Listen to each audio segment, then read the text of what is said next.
On today's Buckeye Roast, we're circling back to Michigan, maybe one last time, since Ron wasn't here Friday and we need his thoughts. Then we turn to Columbus. The Block O tradition gets his spotlight. Team captains have been named, and we've got the latest on some black stripe alerts and what it means for the upcoming season. And finally, the big question everyone's asking, what the hell is going on with Ohio State recruiting? We'll dive into the concerns, the context, what it means moving forward, and Mr. Ross Bjork himself. I'm Chris Drew. This is the Buckeye Roast with Ron and Q right here on Dead Air Sports.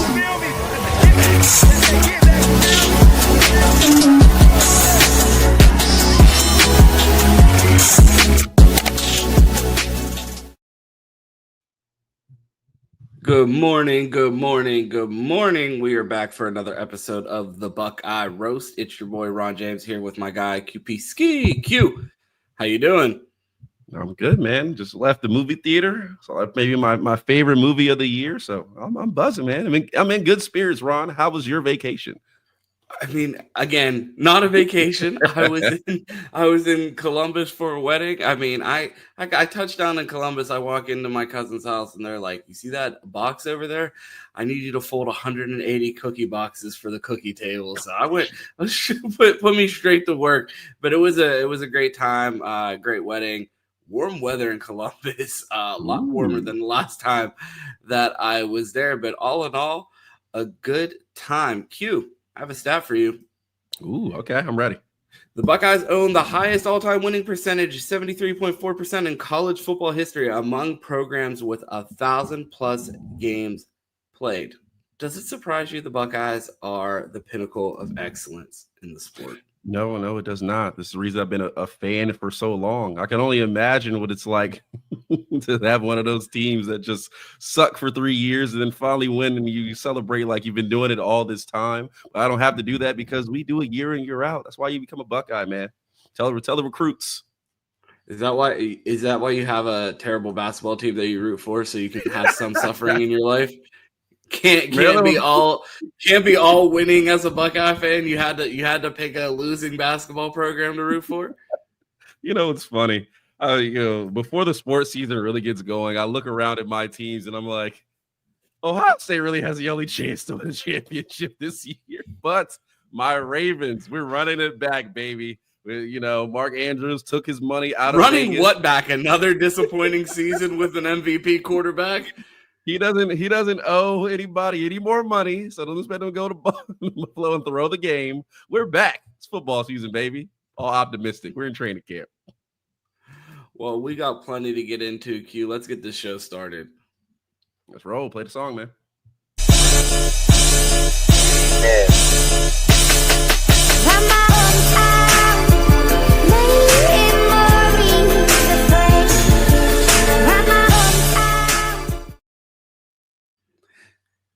Q, something happened this past weekend while I wasn't here. I figure you would know because you were on vacation and missed the show, but we did preview some heavy hammering that was going to come down on Friday, quote unquote, and there was no heavy hammering like we said on the show before. And that show, we thought Michigan might get a pass. And I mean, they got to pay a fine, so there's some money lost this weekend.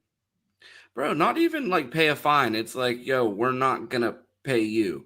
It wasn't like, yo, come up off that bread. You owe me $20 million. It's we're not going to pay you the next $20 million we're supposed to give you.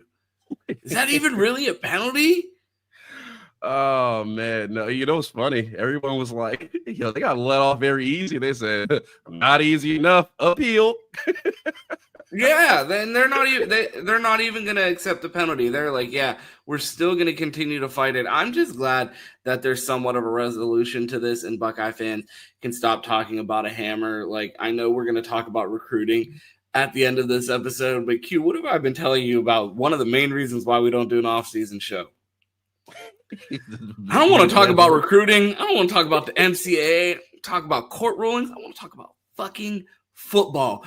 That's it. And like the fact that we're still 12 days away, I believe is what we're at about right now from Ohio State taking on Texas. The fact that we are still in the weeds talking about athletic directors, recruiting, hammers, nails, lions, tigers, bears. can we just kick this season off anymore? Like, I'm so ready to be done with this. Everybody talked about, Ohio State paid $20 million for a national championship, and so did Michigan. Just get them all out. Like, please get all of 12 more days, get all of these lame ass takes, stupid tweets, trolls, get them out because ball gets played soon. That was a great dad joke. I'm not gonna lie. That's a great dad joke. Oh man. No, man, it's again, if we had to beat a dead horse to talk about this all summer, I'd almost be pissed because it's like, man, if I talk about this and nothing really happened, that would be exhausting. But because we take our summer vacation very strongly, hey man, it's time for kickoff, nothing to talk about but good ball. And I'm happy it's a resolution because I'm tired of hearing about it for real. I'm like, we're like, can we just move on? Were you shocked with how light the penalties were? Not in particular. I mean, I thought there may be a little more, but like me and you talked about that, me and Chris talked about. I mean, I had this feeling like Michigan is too big to fail. Like it's a property worth too much money. And like you said, the what happened to USC ended the Pac-12, and like when they fell off, they never recovered. Like, by hook or by crook, I mean, the Big Ten needs Michigan to be good. College football needs Michigan to be good. And if you hate to say as an Ohio State fan, like, they do need to be good. I want to beat the hell out of them every year. But as far as money goes and the property and the value of the Big Ten, like, they need to be good. So this magical hammer of they were going to get the, what do you call it? They were going to get the death sentence. It just was not going to happen. Did it need to be that light? No.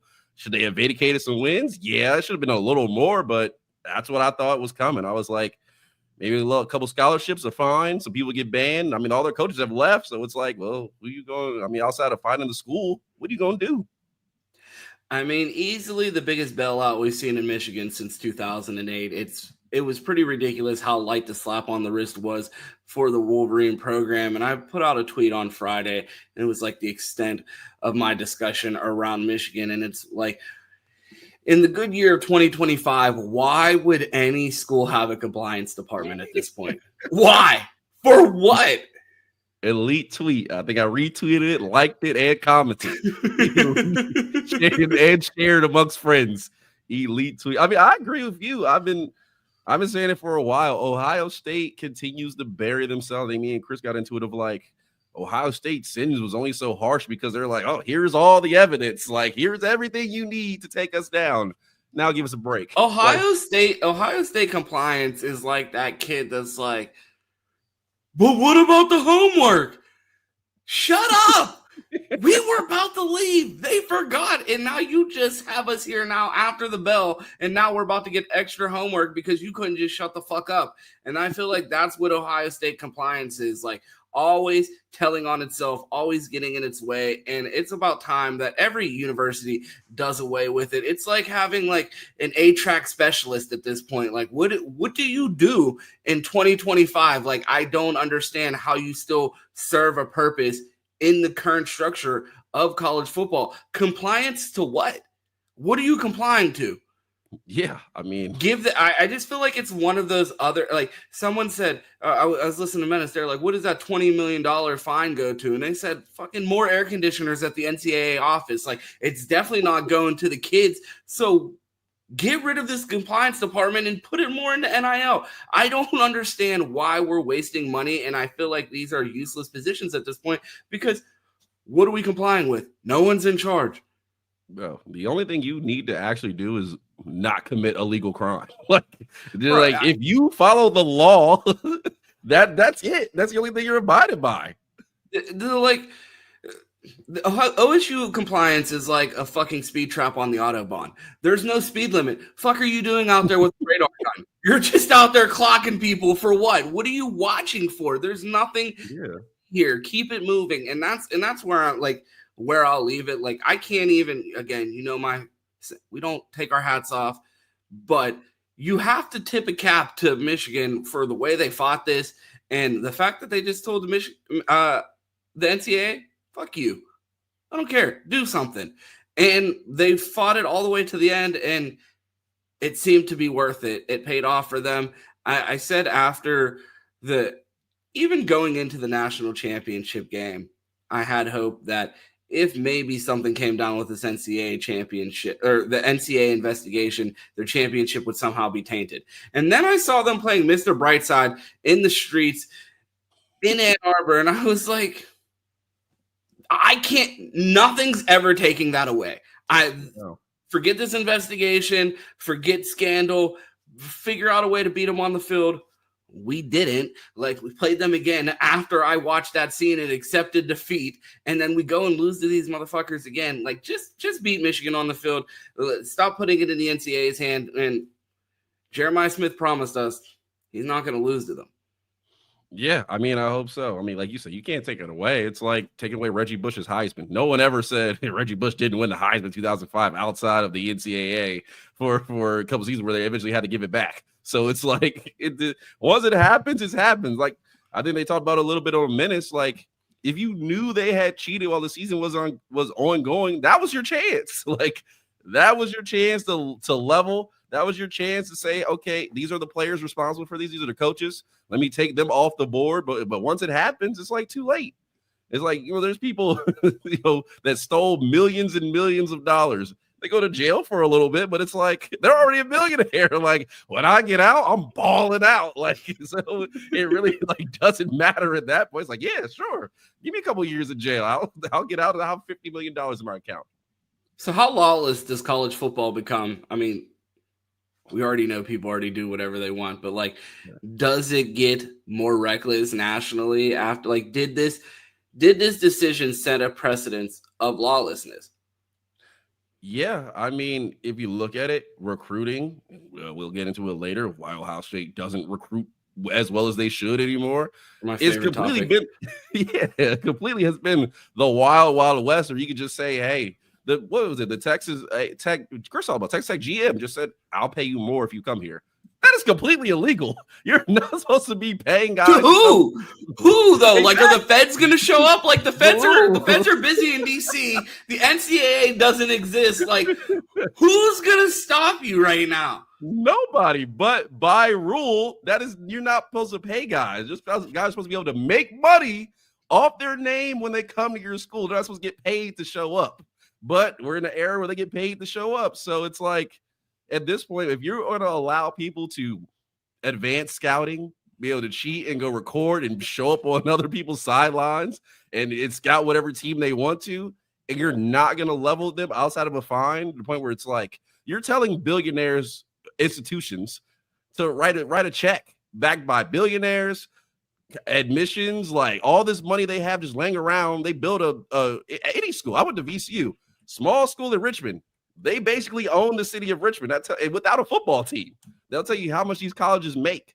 So it's like, if you're just going to tell them to pay a $20 million fine, boy, what's $20 million to Bill Gates? What is that? That's what these institutions are. They have an unlimited wealth to access from. So if they can break any rule and just pay it off, man, college football's going to be fun the next couple of years. You can do anything. I'm convinced some of these schools have money printers under the stadium. They just go down there, a couple dark, shadowy figures, and they just fire up the printer. And it's like, all right, who's this for? You know what their printers are? Fucking student loans that me and you were paying. They got a check coming off. I remember, this is so off topic, but I bought my phone from Verizon, my new phone. Verizon doesn't let you just cash out the phone. You're paying whatever that price is every month until you pay it off. That's basically what these institutions are running. It's like, hey, somebody's paying student loans or admissions or classes every cycle until they pay it off. And I got more students on the way. It's a limited bank account. Bro, and one completely off topic, but my biggest gripe with student loans, they have two-factor authentication to get in to pay my student loans. Who the fuck is breaking into my student loan account and paying my loans off? Take all the security, get my student loan account on the dark web expeditiously and pay them shits off. If someone wants in that account and wants to pay my loans off, be my guest. Why the fuck do I have two-factor authentication? Everybody can have the password. You get in there and fucking pay them off as fast as you can. I dare you. You won't do it. I'll show Ron. Yeah, show me. Yeah. Told you I had a better job than you. You want to show me how broke I am? Pay off my student loans. Yeah. Oh my God, that's so funny. Oh man. Well, you talked about people being paid to just show up. Did you see the scene created by one superstar named Jeremiah Smith at a local appearance at a Dick's Sporting Goods in Columbus this past weekend? Oh, yeah, I actually just seen that right before I was on Twitter right before the show. I was like, Jesus Christ. just once in my life, I want that level of aura. Like, I'm just gonna put an astronaut suit on and go to a local elementary school for career day. Just one time in my life, I want that level of aura. So put it on the poll. If you asked kids in Columbus who they would rather get pictures with in December at the mall, Jeremiah Smith or Santa Claus, who do you think would win that vote? Oh God, Santa Claus he have a free day. Coming over there, man. We'll be there later. Shit, you put Santa at one end of the mall and Jeremiah Smith at the other end of the mall. Whose side is taking more pictures that day? Jeremiah Smith, if his business team is good and he puts on a Santa suit and charges $10, $15 a picture, oh my goodness, man's gonna have 2 Ferraris. Like, hey, man, I'll be your agent. Come to me, man. I'll know how to really run it up. Is that your movie? You're going to be reviewing the movie Bad Santa, the Jeremiah Smith edition. I'm telling you, how much money you think he would make off that? $20 a photo with Jeremiah Smith in a Santa costume? Taking Christmas photos? I mean, you see what? Chris Brown's meet and greet photos cost $1,200. I just saw a picture of some guy paid a picture to throw up a peace sign and a do-rag with Chris Brown. Just paid $1,200 for the photo. Jesus, I'm pretty sure Jeremiah Smith could make a pretty penny. You're gonna get fired as his money team charging $10. So you're like the guy in the Johnny Manziel documentary that's paying him $10,000, and then the next guy comes along. He's like, "What? 10,000? I'll pay you 200,000." Yeah. Oh, certain extent, man. That's about career. It's about building up, Chris Henry Jr., we're coming for you, baby. Yeah, if you guys need more NIL ideas, tap right in here on the Buckeye Roast. We got them. I'll learn my lesson by then. Cute. We had some news actually come out of the team this past weekend. We officially have a Block O recipient. Ooh. Any shock there in Sonny Styles being named the Block O recipient for the Buckeyes this season? No, not really. I think he's most deserving. Obviously, came back. He could have went to the league this offseason, but he said, "Hey, let's run it back." Obviously, been there 4 years, been a great leader since he's been here, and really, and obviously he's a legacy. So I'm not surprised at all. I mean, I figured it was probably between him and Caleb Downs, but I mean, Sonny's been here a little longer. He's putting the work. His legacy. His brother's here, so they've given everything to this program. So I'm excited for him. Absolutely. To see a kid come in and play and contribute on a team that was competing for a national championship that year and now being a linebacker, borderline defensive end at his size, and to know that he came in at 17 and played safety for the Buckeyes, and to see his journey and for him to actually reaffirm the decision of early enrolling after the way we saw it not necessarily work out for Quinn Ewers, but Sonny Styles redefining the ability to do it and showing a path of, because one of our biggest concerns, I mean, Sonny early enrolled right around when we first started talking about the program on a microphone. And one of our big concerns was, are we going to get the best version of Sonny Styles? Because if he leaves after 3 years, are we going to get to see the Sonny Styles that we're about to see in year 4 this year? And the Buckeyes are going to luck out and get that year out of Sonny Styles. And it's super exciting to see, and to see him wear the Block O. A huge honor at Ohio State. And I had a quick question about it, and I don't think this year falls into that category. I think all the Block O recipients have been more than deserving, but is this an award? Is this an honor, do you feel like should be a yearly tradition? I think we talked about this before. I mean, I think so. Like, there's just certain stories you can't really replicate, and I think that's kind of what you're hinting at, like the Cam Babb when he Yeah, did it. like Cam Babb and Cody Simon, not the same story. Cody Simon, an excellent player on a national championship team, super leader. One of the reasons why he had that is the leadership that he provided to that national championship team. But I feel like when you talk about those two stories, you have like almost the Disney movie type moment with Cam Babb getting his touchdown after all of the injuries that he had. Thayer Munford moving all around the offensive line and the things that he did for that team. I don't know. It just feels like some Block O stories seem more Disney-ish than others. I mean, that is true, but I mean, Cam Babb is a once in a generation like story. You're like a guy that stick around that long after that many injuries. Most guys aren't, and you can't blame them. Like, how many times are you going to put yourself in danger to get hurt when you know eventually you're going to get hurt at that point?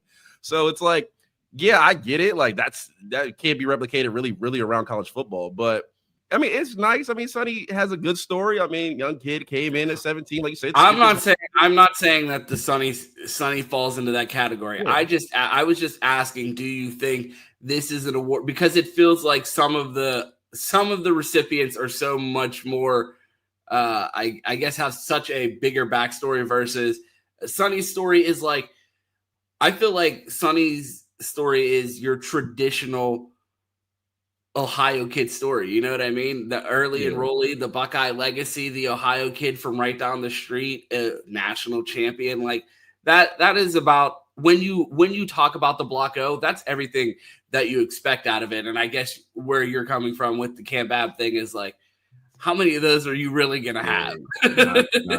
I mean, I will say also too, I mean, this is an outside looking in type story. So like every year we may not have the I guess the fan view of knowing like day in, day out what these guys have done for the program, how their teammates feel about, because it is a vote. So how their teammates feel about them, like how they've transformed this program. It's like, how can you really measure an Xavier Johnson, like without like really being, he has a great story too, but it's like, how can you really measure that if you're not in the program grinding day? Like Thayer Munford, obviously he was a lineman, so we couldn't really wear the numbers. So that part kind of sucked, but it's about the what he meant to other guys and his leadership and, you know, things like that. So it's like, yeah, outside looking in, like this is a little more sexy, like the Sonny Styles, the Cam Babb, you know, it's more sexy, but again, we can't measure that without really being there. Because if we were a player, we came out and was like, well, why did, you know, Cody Simon get the Block O? And it's like, oh man, you have no idea how Cody is day to day, his leadership, like being around him. So it's hard for us to judge being outside looking in. But I mean,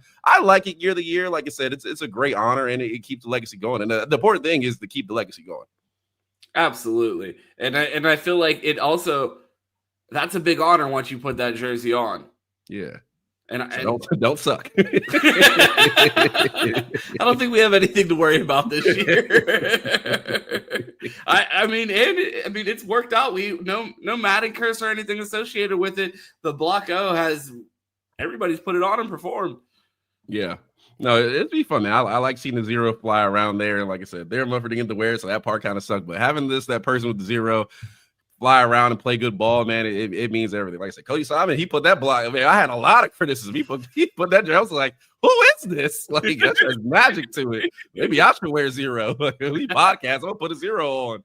I'm glad that you said that. That was going to be my next question. So, as Buckeye fans that have watched players in these jerseys, like, would you rather have the Block O jersey or their traditional number if you had a jersey? Like me, if I'm getting a Cody Simon jersey, give me 30.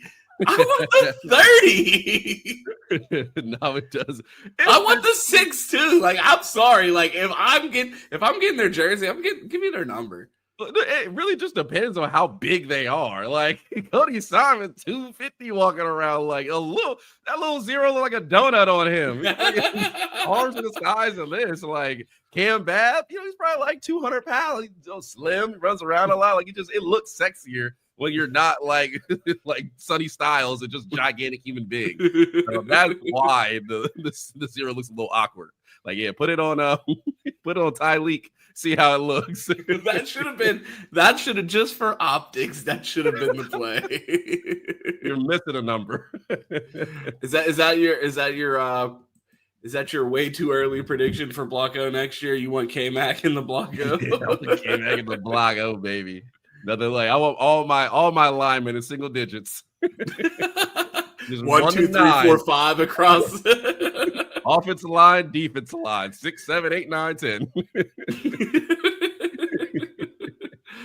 Oh man. Well, another vote happened inside the Woody, and the Buckeyes chose captains for this season. And when you look at this picture, Q, you have Sonny Styles, Caleb Downs, Brandon Innis, and Austin Siereveld. Every person in this photo has a unique path to standing exactly where they are in this picture. You look at Sonny Styles, the guy that we just talked about, comes in at 17 years old, a Buckeye legacy, ends up being a captain in his 4th year. Caleb Downs, the guy that the Buckeyes recruited heavily, missed out on, goes to Alabama, ends up transferring in, wins a national championship in his first year at Ohio State. Brandon Innis, the only 5-star to sign in the entire Big Ten in the class of 2023, sits behind Emeka Egbuka, a first-rounder for 2 years, has people calling for younger guys to pass him, talking about questioning his speed, whether he's going to make it onto the field. Other people questioning his decision to come to Ohio State. Ends up being a captain before he ever gets to make his official mark on the field as a starter. Never started a game and is already voted a captain by his teammates. And then a guy like Austin Siereveld, an underrated local Ohio kid, the core of what every Ohio State national championship offensive line has been, are local guys from Ohio. And to see a guy go from overlooked prospect to captain, potential first rounder with the way they're talking about him, how much does it speak to the culture of Ryan Day's program when you look at all of these guys that have taken different paths to come together to form this photo? I mean, it's awesome because it's like one of the stories in college football. There's so many levels to success of where different paths will take you and you all end up at the same place. I mean, one of the great things about sports, like, everybody comes from something different. There's different personalities. There's people that came up different, people from all over. I mean, you look at this map, guy from Florida, Georgia, a couple guys from Ohio. Like, it's just one of the great parts about college football. And you talk about like Brandon Innis, your guy, your sponsor, to talk about him, but I'm not. But people have been on Brandon Innis for a year. Like, he's a 5-star. What made him a 5-star?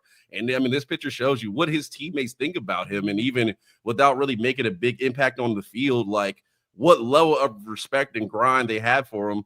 And they're like, man, like he's the guy, like in the receiver room, that's the leader. So you got Jeremiah Smith, Cardinal Tatum there. So, I mean, it's awesome. Austin Siereveld, man, his picture from picture day is so hard. He got the Heisman pose, the lineman, the 6'7", Wall got the 6'7" on the soundtrack. So, I mean, it's super cool, man. I mean, this picture just tells you everything you need to know about Ohio State.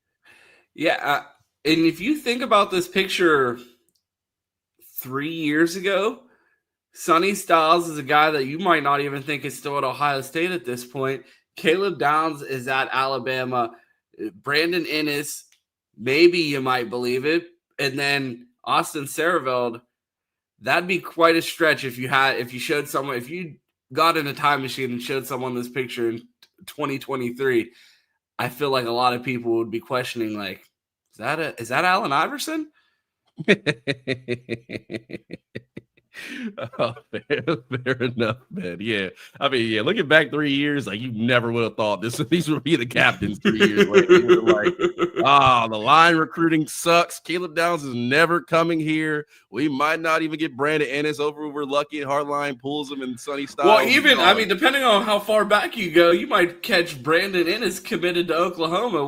How far back you go into the time machine. That's what I'm saying. Sonny Styles would be 3 and done. So none of them should be here, but they are here. So, nah, man, it's awesome. It's one of the fun parts about, being a fan and seeing people grow up and mature and become men. That's what the program is about.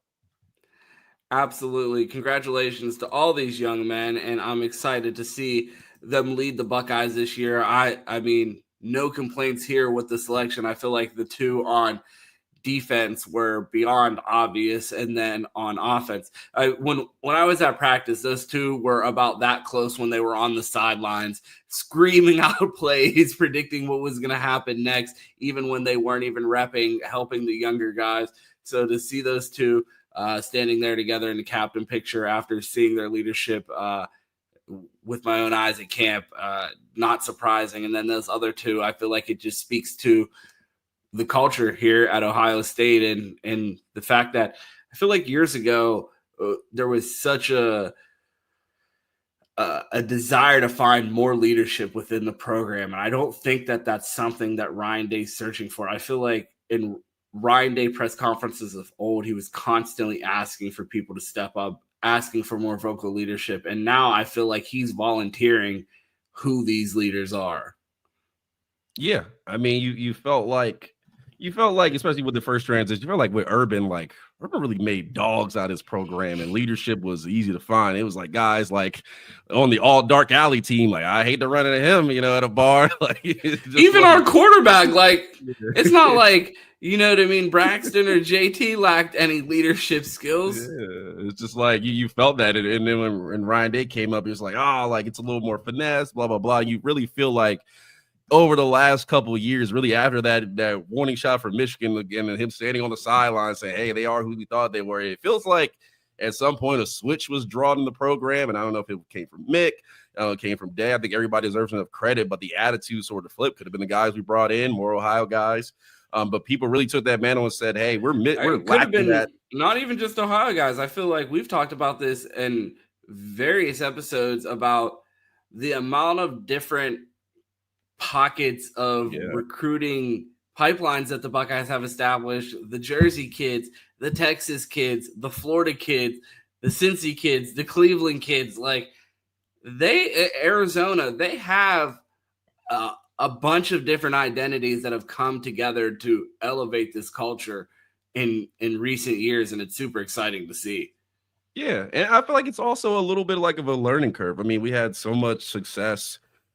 I mean, that's the thing. It's like, do you ever hear that story of like, oh, I'll be walking, my son will be driving, his son will have a Ferrari, and then after that, the next son will be walking. It's like when you have so much success, this is why a lot of programs fall off. Like you get used to it. You don't really get challenged because you're like, we're gonna walk out and we'll beat whoever we are. And Ohio State hit that point where it's like, oh, wait a minute, we're losing 2 games. Like we might lose 3 games. Like this is not what I'm used to. And then you hit that point where like now you're walking again. You've got to climb your way back up. And that has a lot to do with the culture because everybody here is not giving anything. There's no banners up there for them. They got to go climb and then get theirs. And now you're starting to see that has paid off. You put that championship banner up there. Guys had to really climb to go do that. So that is the level the program's at right now. And maintaining it is the hardest thing. And that's what we're looking at this season. It's not like, can we reach the mountaintop? We know Day can win it.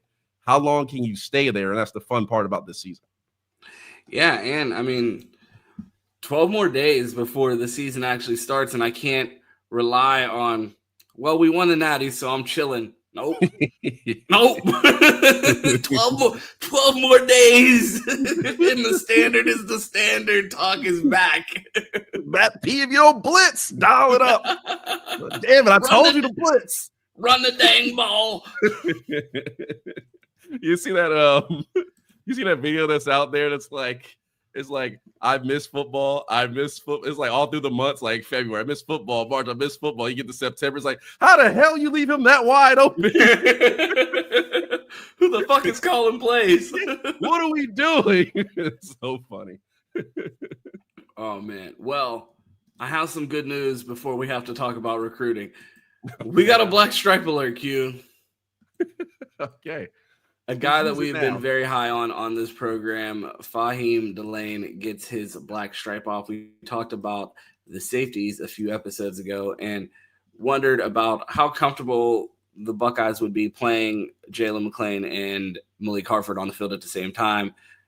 Given the depth behind them, how confident are they in Leroy Roker and Fahim Delane? And you see Fahim Delane get his black stripe off. I always like to see black stripes come off after big scrimmages, because it's like, okay, well, you balled out in a game setting. Like, you being a camp warrior and a drill killer, like, that's cool.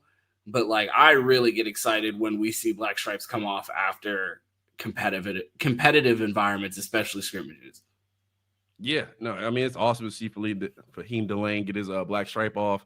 And I feel like we got a pretty good pipeline of safeties rolling through. I remember a time, well, I'm not going to talk about it, but we talked about the other day where safety was not fun and recruiting safeties was pretty hard because we didn't really pull in 5 stars. And, we were like, oh, we need some help in the safety room.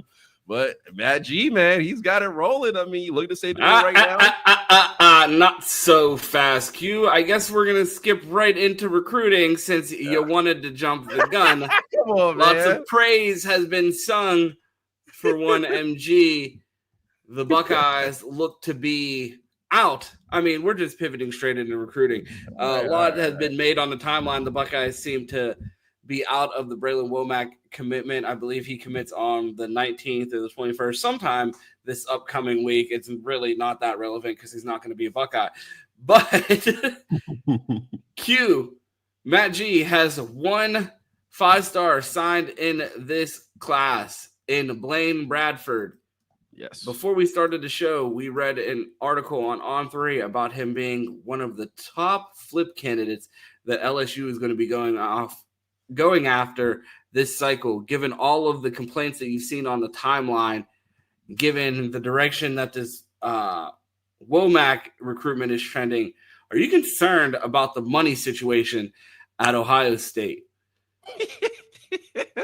Man, I've been concerned about the money situation at Ohio State for not that they don't have enough money, but how it's spent for years now. I mean, I think when me and you were jug up here, I was like, man, the NIL, I mean, I hate to tell fans because I know everybody wants to get 5 stars and recruiting is, especially when you're not winning, recruiting is the most fun part about football. But you probably will, in the near future, not see another class like that 2021 class really maybe ever again at Ohio State unless they can find a way to navigate the new water. Not with this compliance department.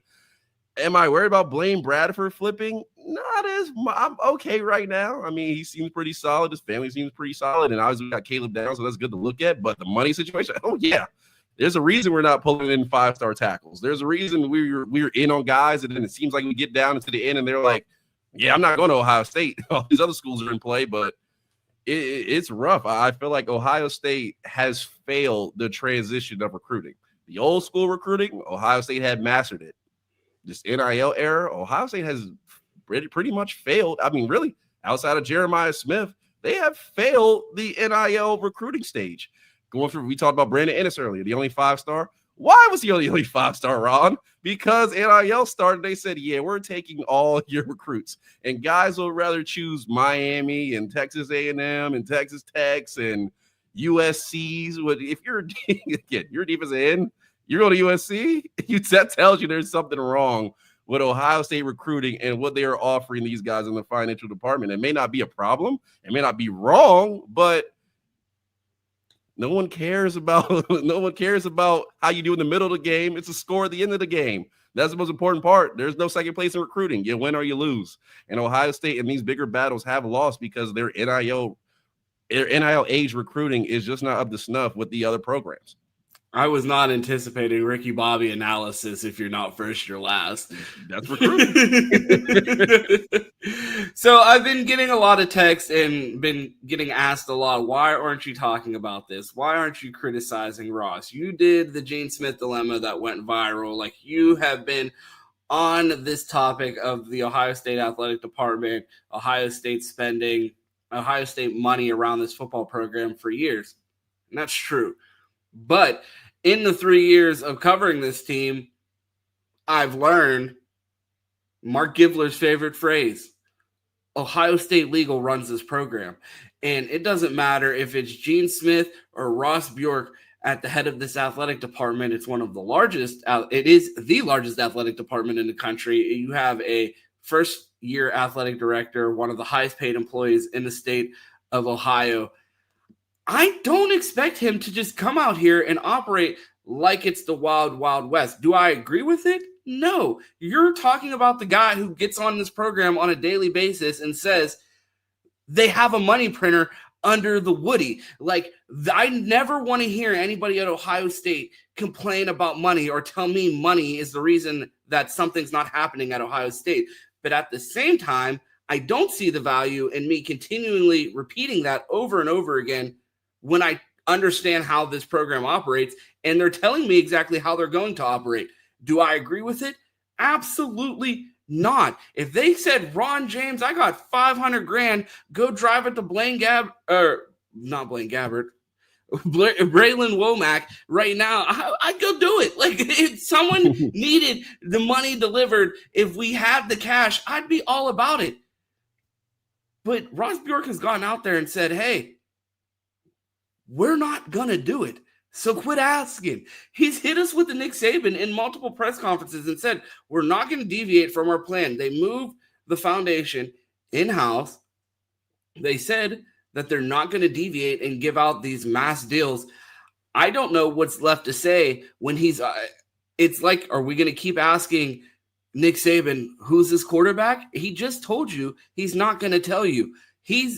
Ross Bjork has told us he's not going to pay people this class. I have faith that they're going to figure it out by next class, but if they don't, everybody has every right in the world to be mad, and I don't blame the people that are mad now. I just don't have the energy for it when we play in 12 days to be talking about kids that are going to be at a homecoming dance in designer hard-bottom shoes in 3 weeks while we're trying to beat Washington on the road. Like, I don't care. Like, we're about to play football. There's nothing else left to talk about this. He's already told you this class is cooked. It is an abomination that Ohio State is about to have a recruiting class outside of the top 10 coming off a national championship. What else is there to say? Like, I don't have an answer. We know the money's there. We know why it's not getting paid. They're telling us that they're not going to do it. What else is there left to do other than to see what happens next year? Do people think that they're going to get Ross Bjork fired on the timeline tweeting? Is that going to happen? No, the only way you get people fired is if no one shows up to the game. And you know how unserious people are on the timeline? I saw this is how unserious the discussion has become, and I'm disappointed that I even have to join this conversation because I saw someone tweet a picture of fucking Pat Chun, a Gene Smith disciple, a fucking habitual rule follower. Like, what do you think he would have came here and done other than the exact same fucking thing? Like, it is mind-blowing how, lost people are. I'm like, you think Ross Bjork, the guy who everybody's like, oh, well, he hired Jimbo Fisher and he hired whoever the fuck the basketball coach is. I mean, we cover football here. Like, I don't care about none of that shit. He oversaw one of the shadiest recruiting classes we've ever seen signed in the history of college sports. You think he just came here and was like, trying to fucking lose? That's the thing that's infuriating me about this conversation, that everybody's like, oh, well, he thinks he's the smartest person in the room. I'm like, everyone thinks they're the smartest fucking person on Twitter. Like, do I disagree? Wholeheartedly. Like, go fucking cheat. We just saw Michigan get away with cheating. There should be no rules. We started off the episode talking about abolishing the fucking compliance department. But until then, what else do you want me to say, Q? Yeah, I mean, I'm expecting the Ross Bjork Dilemma video to come out. I mean, I'm 100% with you. I mean, the guy who we envy, the guys in college football who say, hey, we're going to spend money, we're going to get in players. Texas Tech right now was booming in recruiting, signing everybody, pulling in a class they have no business pulling in because they don't win.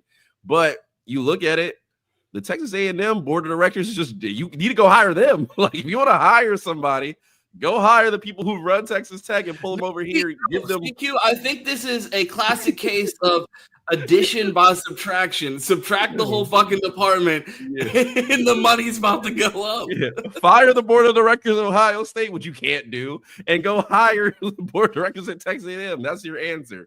Because I mean, it's like I hate to talk politics, but it's like politics. People say, I'm gonna do this, I'm gonna do that until they get elected. Then they understand everything that goes into, like, I can't even do that. Sorry, y'all, but hey, vote for me next time and I'll try it then. It's an institution. No, you forgot a step. Oh, what's the other step? I'm gonna need a whole lot of money so I can try again next time. Oh, yeah. I need more. I need to raise more money. Still trying to drain. Before I can do anything, though, I'm gonna need more bread first. I can't Whether drain it's the politics swamp. or athletic departments. Like, before we get anything done, I'm gonna need some more money. Yeah, I can't drain the swamp without a penthouse. Like, you know how that works. So, yeah, man. I mean, that is like you said it a long time ago when we were talking to Juck a couple weeks ago. You're like, you know who he got in bed with? This is who runs Ohio State. If you're actually that upset, and these fans are actually that upset, don't show up the next 3 weeks after Ohio State. Leave the stands empty and say, hey, we're not accepting mediocrity in other parts of the football team. Like, we get it. We support our guys, but don't show up. People are going to show up regardless, so it's not going to work. The same people that are complaining about this Ross Bjork situation remind me of, like, Steeler fans that are like, fire Tomlin. I'm like, bro, we've had 3 coaches since World War II. Like, they're not fucking firing Mike Tomlin. What are you talking about? Like, you know who you married. Like, it'd be like being a Steelers fan and be like, yo, why the fuck they play so much defense? Like, that's who your team is. Like, this is who we have signed up for. And to pretend like we are shocked at this point that OSU compliance, like, fool me once, shame on you. Fool me once, can't get fooled again, as George Bush once said. Like, like, we saw this exact same thing happen in 2022 where Gene Smith overstepped and the Buckeyes took it super conservative and they weren't spending any money at the beginning of NIL. We've lost out on a ton of recruits, and it was wrong then. It's wrong now. But, like, we've seen this movie. We've watched them do this. Bro, we talked. How long ago was we talked to Schottenstein in the space? Was that like 2 years ago? Yeah, and he literally repeated. He said, "Well, we're following the rules," and we said, "Schottenstein, what rules?" We were right. There are no rules. Schottenstein was also right. They're going to follow the rules. So even there are none to follow, neither of us were wrong. But that's just how Ohio State works, and there's nothing he can do about it. You think he doesn't? You think he's over here running this recruiting department, or not recruiting department, but NIL department? It doesn't want to pull the best players in the country. Like, it's a billionaire putting his time and money into Ohio State football because he cares that much. You think he doesn't want all the 5 stars in the world? He does, but there's nothing he can do because he's not the head. He's just a snake. And I don't know if there's another snake on the table. Yeah, I'm just like, I'm just so beyond over this conversation just because football in 12 days. Like, we can talk about this at the end of the season. I feel like this class is cooked. There's nothing like I saw this exact tweet online. It was like, I like the players in this class individually. I like the guys in this class. The class should be bigger. The class should have 5 stars. Plain and simple. Like, that's what it comes down to. And what more is there to say? Like, we know why we're not signing people. We know it's a money issue. Q, we have the list. Misses from Ohio State this class. So spoiler alert, if you're big on recruiting, we got 2 commitments this week, and I'm going to let you know now. Not Buckeyes. Savion Hyder and Braylon Womack not coming here. Tyler Atkinson, miss. Xavier Griffin, miss. Luke Waffle, miss. Carter Meadows, miss. KJ Ford, miss. Felix Ojo, miss. Elbert Hill, miss. Jacob Weatherspoon, miss. Flip. What has been the common theme with all of these? I think it's a three-letter acronym known as NIL. And we've discussed this over and over again. It's not like we know that the foundation gave money to the new collective that moved within the athletic department. It's not, I tell this to Cam all the time. I don't think Ross Bjork rolled up to a pile of $40 million and just lit it on fire like the Joker. Like, this means nothing to me. Like, the money's still there. They're not giving it out. I just don't believe, like, anytime this Ohio State broke narrative comes up, I think it's one of the laziest approaches because we all know what's actually going on. There's money. They're just not giving it out. And until whoever decides that they're going to get out of the way, it's just going to be that way because that's how Ohio State operates. And Nothing's going to change, whether it's Ross Bjork, Gene Smith, Pat Chun, Ron James, QPK. It doesn't matter who's running the athletic department. As long as OSU Legal is running the show and the Ohio State's still following imaginary rules after we just saw what the NCAA did, there's nothing the Buckeyes can do about it. Not the coaching staff. Until they decide that they're going to play ball like everybody else, Buckeyes are dead in the water, and we're about to watch this recruiting class slip out of the top 10, which is inexcusable. But Ross Bjork has reiterated multiple times, not changing course. It is what it is for this class. Now, if the Buckeyes don't come out here and spend like drunken sailors in this next class, seats are going to get real hot in Columbus. I mean, well, it's inevitable, but also too, Ron James, here's a question.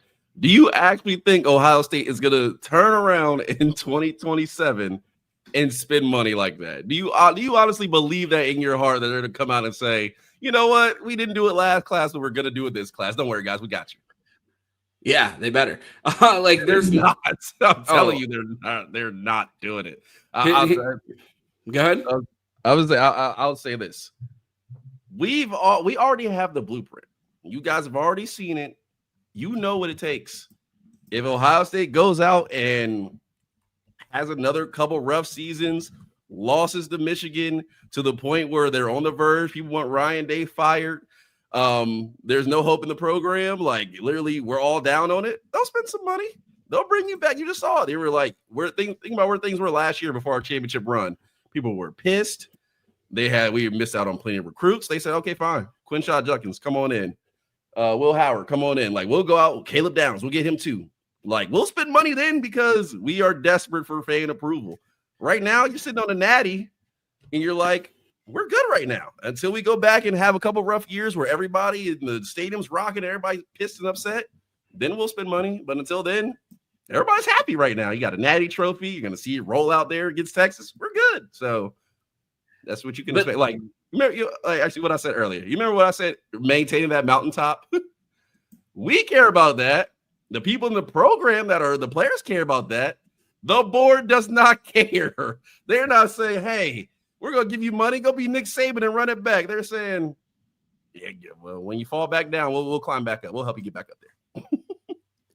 I mean, even in 2022. The 2023 class, I feel like they followed it up, and maybe it's just because I love that wide receiver class that I thought that the 2023 class was that much better than the 2022 class. And you go back to the Carnell Tate commitment, it wasn't like, he came here exclusively for the love of the block. Oh, like that was a huge NIL recruitment that came down to the wire. Tennessee made that one a fight. And a year before that, in 2022, that was the year of all of the misses where we had that infamous recruiting weekend where the Buckeyes didn't sign anybody of the 21 kids that they had on campus or something like that. And the following year, they followed up and they signed Brandon Innis, Bryson Rogers, Noah Rogers, Carnell Tate. They won a lot of NIL recruiting battles that year. Then they signed Jeremiah Smith the following year. And that's what gives me confidence that when the Buckeyes do feel comfortable with the landscape, we've watched them hesitate in year one and then followed up with a solid year two. And we've watched them get more aggressive in the transfer portal and in the past few years. So that's why I believe if they do next year, when they go into this next recruiting class, I feel like the Buckeyes are going to be a lot more willing to spend. And you're going to see a lot of teams have to deal with the consequences of how they're reporting this cap situation. And are there going to be any sort of ramifications for that? I still feel like that's still going to be an area that the Buckeyes are hesitant because they're trying to make, I would imagine the reason why they're a little bit less likely to dive in and just overspend in this class is they don't know what's going to end up showing up on the books and that they're going to be responsible for as this cap becomes a part of college football. So we'll see what happens.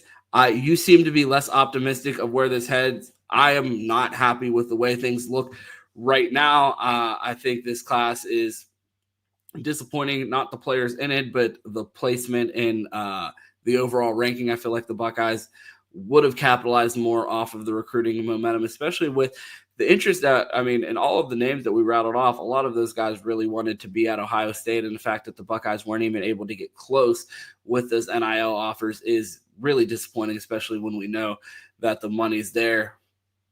But we'll just have to wait and see if the Buckeyes decide to get out of their own way. Yeah. There's a couple of guys to watch, and this will tell you. You know who our best recruiters are. You got Brian Hartline, James Laurinaitis, Tim Bolton. If they're missing on prospects, which they without NIL, they've been really in there almost getting some prospects taking a pay cut. If they're missing out on their prospects, that'll tell you where we are. Hartline is on a receiver, his number one guy, or some of the top guys on his board, you can say, oh shit, here we go, because he does it. So that'll tell you. Yeah, and people can't use the line, wide receiver, all those wide receivers are not winning nothing. Jeremiah Smith was a big reason why we just won a national championship. So as long as Hartline's still landing those recruits, something's going right. Yeah, there's some money there. We're good. If you see those guys start to miss, it's oh shit. So what would you put your worry level in regards to this class right now? This current class, it's a 5 out of 5. But I am very worried, and I am very worried also that this Ohio State, there's still good guys in the class. People are going to come for them until you sign on that dotted line. So, I am very worried. I feel like we're back to the times where it's like Ohio State doesn't flip recruits. We get flipped. So we're in one of those times where, hey, people are racking up the board. Ohio State does good with their scouting. They find lower level prospects, and they say, hey, this guy's really good. Expect some teams to come out and say, you know what, you are better than we thought they were. How's doubling your pay sound? And see how that goes. So I am worried, but in the long term, my worry really hasn't changed. I've been on the stands of Ohio State has failed the NIL recruiting universe, and they continue to do so. Q, I did my best. I gave 10 minutes of pretending to care about recruiting. What Chris Drew's for. Me and Chris have those talks. Ron will talk recruiting. It's like Ron and Mike. He'll trust them kids. I'll see you when he's That's fine. My thing, Q. I cannot get invested, especially with how up and down. How many people did we just name off that we thought were gonna be Buckeyes and they're not? And in years past, we've done this. I'm like, I'm doing this. Once they put on a scarlet and gray, once they report in January, December, they move in, they early enroll, we're locked in. Until then, I'll see you on signing day. Ron, you were failing 247 Sports. They want you to care. On 3 wants you to care. Recruiting is his own sport. Bro, that's why I haven't put out the Ron 3 rankings in years, man. I just can't get into it. Fair enough. It's not for everybody. It's not for the faint of heart. No. More of a 7-on-7 guy, less on the watching recruiting year round. But Q, the Buckeyes play football in 12 more days, and we don't have to do these silly shows about On 3 summer headlines. We'll leave those for Juck. He does a great job. you know what I just thought about? You always see that meme where the girl in the bed is like, he's probably thinking about other girls, and it turns to the guy. It's like, I wonder if 17-year-olds like my school.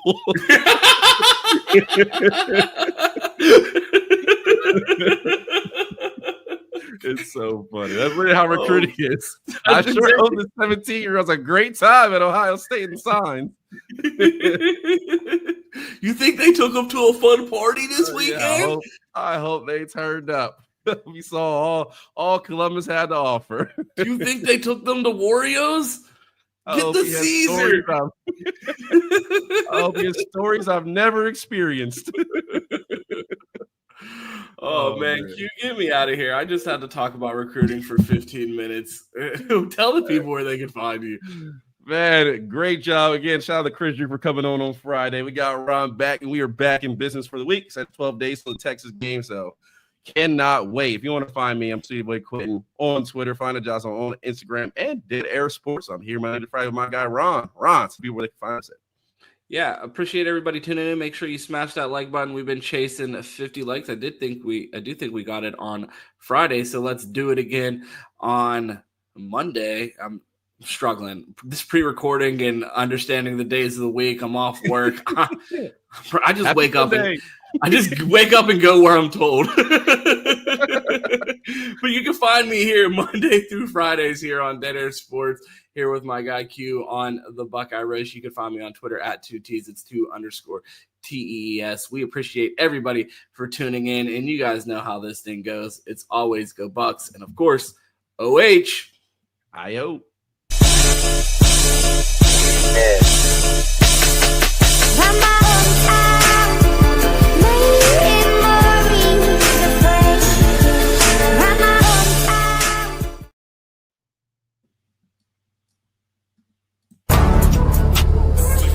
Example, when things get hard in life, you just keep swinging as hard as you can to fight. That's our culture.